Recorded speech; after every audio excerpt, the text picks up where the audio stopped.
കാക്കേ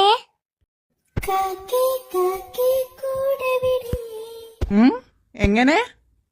അല്ല ബ്രോ, നിന്റെ കൂടെ വിടിയാ? അതിപ്പം തിരിഞ്ഞിട്ടെന്തിനാ? നീ എനിക്ക് പുതിയ വീടൊന്നും ഉണ്ടാക്കി തരില്ലല്ലോ. ഞാൻ നിന്നെ കണ്ടപ്പോൾ ചുമ്മാ ചോദിച്ചതാ. എന്റെ കൂട് ആ ചക്കരമാവിന്റെ കൊമ്പിലാണ്. ആണോ?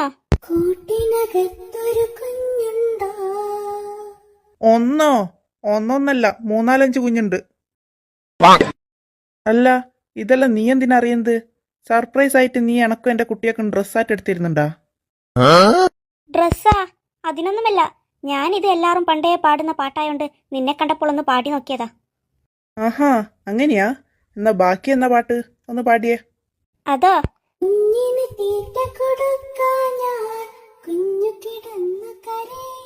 ആ, അതിഞ്ഞ് പറഞ്ഞ ശരിയാ. കുഞ്ഞിന് തീറ്റ കൊടുത്തിക്കില്ലെങ്കിൽ കുഞ്ഞ് കിടന്ന് കരഞ്ഞിടും. അത് വല്ലാത്ത കരച്ചൽ തന്നെ ഇരിക്കും. ഇനി ഇഞ്ഞ് ബാക്കി പാട്.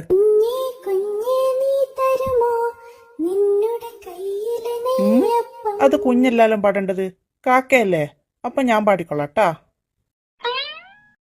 കുഞ്ഞേ കുഞ്ഞേ നീ തരുമോ നിന്നുടെ കയ്യിലെ നെയ്യപ്പം?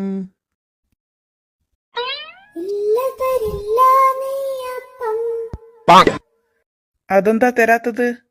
അതോ? അത് നെയ്യപ്പാണെങ്കിൽ ഞാൻ തരുവേനു. പക്ഷെങ്കിലേ എന്റെ കൈമേൽ നെയ്യപ്പല്ല ഉള്ളത്, പിസയാ, പിസ.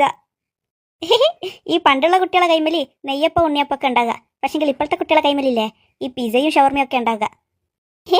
അതുകൊണ്ട് കാക്കേ, ഞാൻ പോട്ടെ, ബായ്.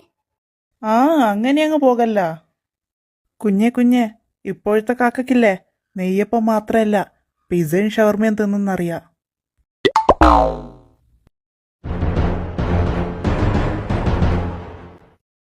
അയ്യോ, കാക്കയെ പറ്റിച്ചോ? അല്ല പിന്നെ കാക്കയോട് അവരുടെ കളി.